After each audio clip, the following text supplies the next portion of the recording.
ஒரு கிளாஸ் அளவு நான் பச்சரிசி எடுத்துருக்கேங்க. ரேஷன் பச்சரிசி இல்லைனா கடையில் வாங்கின பச்சரிசி எது வேணாலும் எடுத்துக்கலாம். இப்போ இதை வந்து ஒரு மிக்சிங் பவுலில் சேர்த்துக்கலாங்க. அடுத்து 3 ஸ்பூன் அளவு மாவு ஜவரிசி இல்லைனா நைலான் ஜவரிசி எது வேணாலும் எடுத்துக்கலாங்க. இதையும் நம்ம அரிசியோடய சேர்த்துக்கலாம். இப்போ தண்ணியை ஊற்றி ஒரு 2லேருந்து 3 தடவை நல்லா கழுவி எடுத்துக்கோங்க. 3 தடவை நல்லா கழுவின பிறகு ஒரு மூடி போட்டு ஒரு 8 மணி நேரம் நல்லா ஊற வச்சிடலாங்க. ஜவ்வரிசிலாம் நல்லா ஊறணும். ஒரு 8 மணி நேரம் கழித்து பார்க்கலாம்.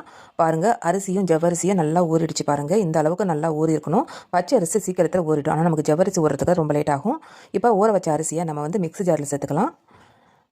இப்போ அரிசி கூட ஒரு 1/2 கிளாஸ் அளவு தண்ணி சேர்த்துக்கோங்க. இப்போ நைஸாக நல்லா அரைச்சிட்டு வந்துடலாங்க. இப்போ நைஸாக அரைச்சிட்டு வந்த மாவை இதுமாதிரி வடிகட்டி எடுத்துக்கலாங்க. ஏன்னா 1-2 அரிசி மையமாக இருக்கும். இதுமாதிரி வடிகட்டும் போது அந்த எக்ஸ்ட்ரா உள்ள அரிசிலாம் வெளியே வந்துடும். மாவு பார்த்தீங்கன்னா ரொம்ப தண்ணியாகவும் இருக்கக்கூடாதுங்க, ரொம்ப கெட்டியாகவும் இருக்கக்கூடாது. இப்போ பாருங்கள், நான் எடுத்து காமிக்கிறேன். இந்த பதத்துக்கு இருக்கணுங்க மாவு. இப்போ இந்த மாவில் என்னென்ன பொருள் சேர்க்குறதுன்னு பார்க்கலாங்க.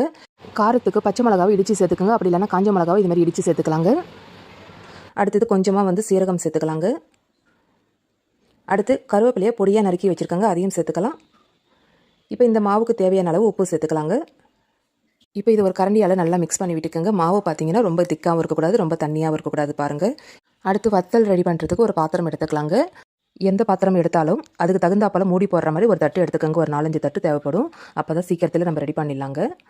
இப்போ இந்த பாத்திரத்தில் ஒரு 2 கப் அளவு தண்ணி சேர்த்துக்கலாம். ரொம்ப தண்ணி சேர்க்கணும்னு அவசியம் இல்லை.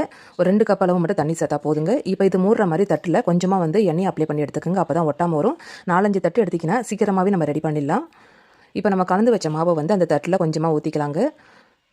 தண்ணி நல்லா சூடாயிடுச்சிங்க. இப்போ அந்த பாத்திரத்துக்கு மேலே இந்த தட்டு வச்சிடலாங்க.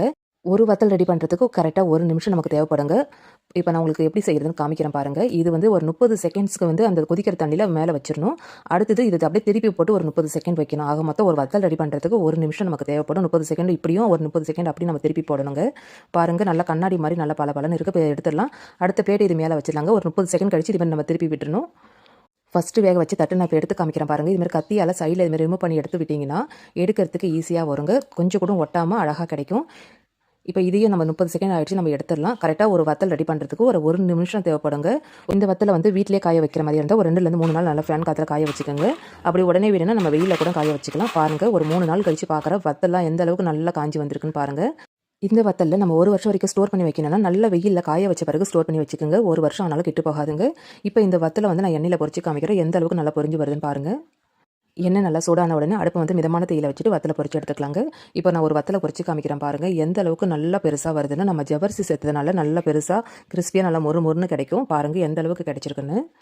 நம்ம போட்ட வத்தல் இந்த சைஸுங்க. ஆனால் நமக்கு பொரிச்சு கிடைக்கும்போது எந்த அளவுக்கு நல்லா பெருசாக கிடைச்சிருக்கு பாருங்கள்.